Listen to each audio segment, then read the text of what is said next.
avons salué la décision prise par le chef de l'État et je dois rappeler ici que le chef de l'État, Félix Antoine Tshisekedi Tshilombo, ne s'est jamais opposé au dialogue. Mais il fallait lui donner un contenu. Si c'est un dialogue pour mettre fin à la guerre, ce n'est pas nécessaire. Mais comme vous le savez aujourd'hui que nous avons d'autres priorités. D'abord, il fallait circonscrire qui sont les participants à ce dialogue-là. De quelle matière allons-nous discuter? C'est comme ça que le chef a tendu la main d'abord aux confessions religieuses qui constituent comme une famille nette entre nous et l'opposition. Nous avons un problème sérieux que peut-être les Congolais ne savent pas. C'est le respect des cycles électoraux. On doit aller aux élections. Comment irions-nous demain aux élections lorsqu'il n'y a même pas de budget? Lorsqu'il y a des préalables, il y a des réformes à faire.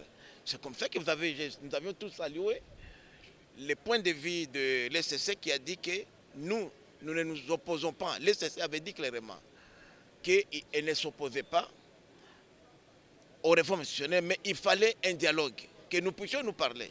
Et le chef de l'État, en tant que garant de la nation, en tant que le père des familles, il a compris qu'il ne fallait pas seulement écouter la voix, les sons de cloche d'une seule famille politique, la famille de majorité. Il fallait aussi que les autres Congolais viennent donner leur avis. Est-ce qu'il est-il nécessaire ou pas de procéder aux réformes institutionnelles? C'est la clé aujourd'hui. Mais aussi, on ne peut pas discuter avec des gens qui sont avec l'ennemi. C'est pourquoi nous avons dit qu'ils ne pourront prendre part à ce dialogue-là inclusif que ceux-là qui sont avec la majorité des Congolais, c'est-à-dire qui sont contre l'agression.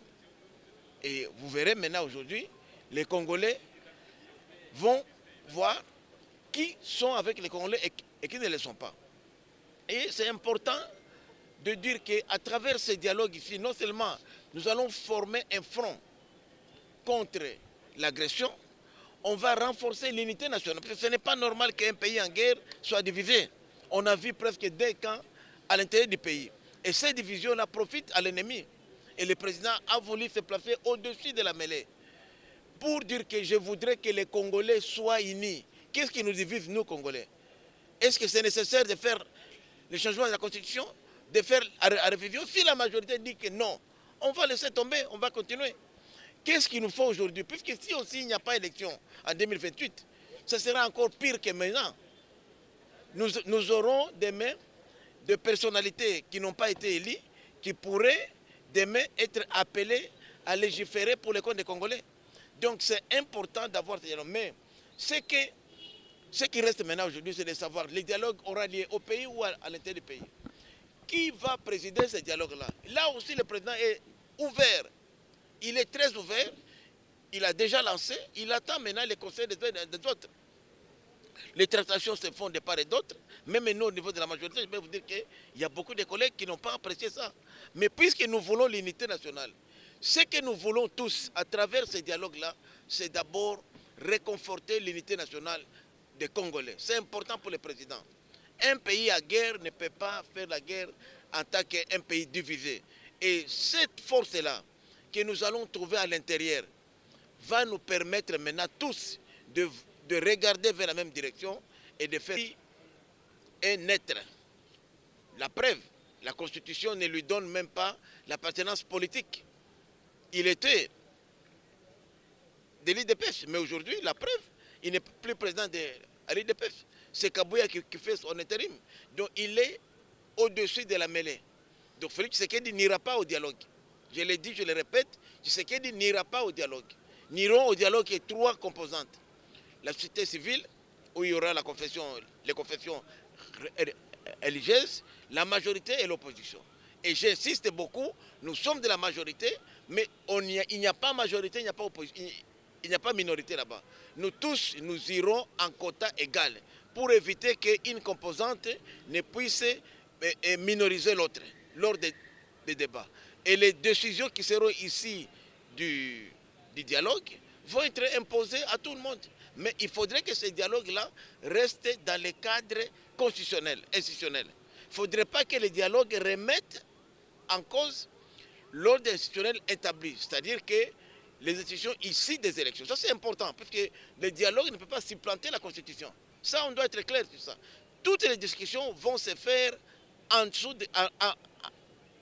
au respect strict de la Constitution et des lois de la République. Ce n'est pas une contradiction, parce que vous voulez changer la Constitution, en même temps vous voulez faire respecter la Constitution pour les autres. Non, non. Pas une contradiction de votre part? Non, ce n'est pas une contradiction. C'est que là, on ne parle pas de changement de Constitution.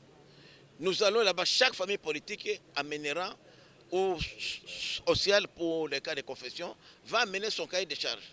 C'est à l'issue des discussions qu'on va faire. Si par exemple aujourd'hui, changer la Constitution est anticonstitutionnel, comme vous le dites vous autres, on ne va pas l'aborder par exemple. Mais moi je vous dis par exemple moi que le changement de Constitution est constitutionnel.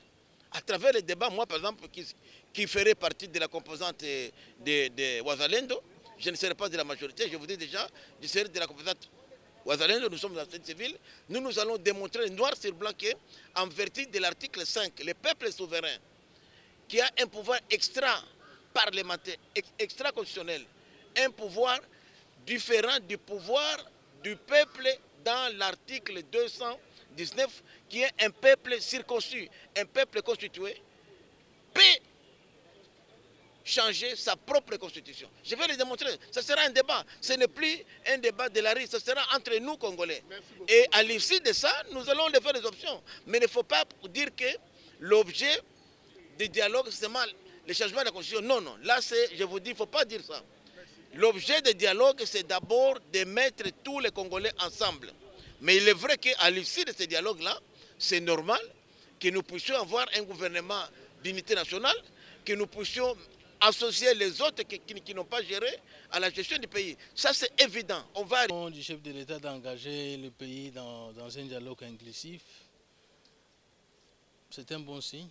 Il faut décrisper le climat, créer la cohésion nationale face à l'agression. Je crois que ça nous exige l'unité, ça exige l'unité des enfants du pays. Et donc, il a bien agi. Surtout qu'il a fait appel aux chefs de confession religieuse. Je crois qu'ils ont circulé partout. Ils ont vu beaucoup de chefs d'État des pays voisins. Et donc, toujours dans le souci de créer cette cohésion nationale, de mettre de côté ce qui nous divise, parce qu'un royaume divisé est voué à l'échec. Face à l'agression, il faut l'unité. Ici, j'en appelle au sens élevé du patriotisme de tous les Congolais, qu'ils soient de l'opposition ou de la majorité, de savoir que nous avons une nation à sauvegarder, une nation à sauver pendant cette période de crise où le pays est agressé. Le caractère inclusif de ce dialogue, les autres, exclut déjà ceux qui ont pris les armes contre la nation congolaise. Comment vous pouvez... Bien, je pense que le chef de l'État qui a convoqué le dialogue en sait les conséquences, les tenants et les aboutissants. Il ne m'appartient pas de dire qui en fera partie, qui n'en fera pas partie. Tout ce que je sais qu'il a dit, le dialogue sera inclusif. D'autres détails, c'est réservé au chef lui-même. Vous attendez être consulté également par le président de la catholique? S'ils estiment que nous soyons consultés, nous serons prêts. Donc nous, pour ce qui concerne l'intérêt de la nation, nous sommes prêts. Merci beaucoup. Merci beaucoup, monsieur le journaliste. Nous avons accueilli de façon positivement l'acceptation du chef de l'État de la tenue du dialogue national entre Congolais. Mais ce qui nous dérange un peu, c'est la question que le chef de l'État avait posée. Est-ce que la tenue du dialogue va permettre à ce que nos amis de l'Est du pays puissent retrouver la paix? Est-ce que la tenue de ces dialogues va faire en sorte que les troupes rwandaises puissent quitter notre pays? C'est ça, ce sont là les grandes questions à poser, parce que les dialogues dans ces pays, on en a connu de toutes les couleurs.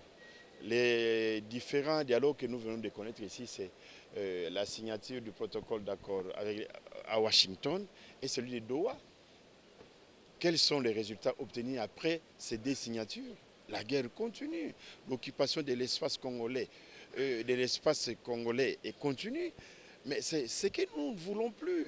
Parce que toutes les démarches que nous allons entreprendre ici à l'interne, ici au niveau des institutions nationales, c'est pour atterrir à une paix durable. Mais est-ce qu'avec le rassemblement de tous les Congolais, la paix va intervenir dans les champs? Je ne pense pas, parce que vous le savez que cette guerre que nous subissons aujourd'hui, ça a commencé sans nos compatriotes congolais. Vous allez voir, Nanga est venu après pour blanchir l'occupation de notre pays. Vous voyez, tous les acteurs, tous les Congolais, des pères et des mères, qui sont maintenant dans l'ASV 23 et dans l'AFC M23, sont venus après l'occupation de Bunagana, après l'occupation de Rutshuru, de Masisi. Donc les grands problèmes, je ne pense pas que c'est la rencontre entre Congolais, le rassemblement entre Congolais, parce que nous les avons déjà fait à maintes reprises. On n'a jamais trouvé la paix dans notre pays, à l'est du pays. Mais je pense qu'ici, on doit travailler tous ensemble, avoir une armée forte, que tous les compatriotes congolais refusent de collaborer avec l'ennemi, refusent de trahir les pays, que nous puissions nous battre pour libérer notre pays. Ça fait 30 ans. Ça fait 30 ans que le sang continue à couler dans notre pays. Je ne pense pas qu'avec la tenue du dialogue, nous aurons la solution. La meilleure manière de gagner une bataille, c'est-à-dire la guerre, c'est de l'avoir gagnée sans avoir tiré un seul coup. C'est dans le livre intitulé L'art de la guerre. Et lorsque vous revenez dans le précieux livre de la vie qui s'appelle la Bible, au commencement était la parole, et la parole était avec Dieu, et la parole était Dieu. Tosolola. Je vous remercie.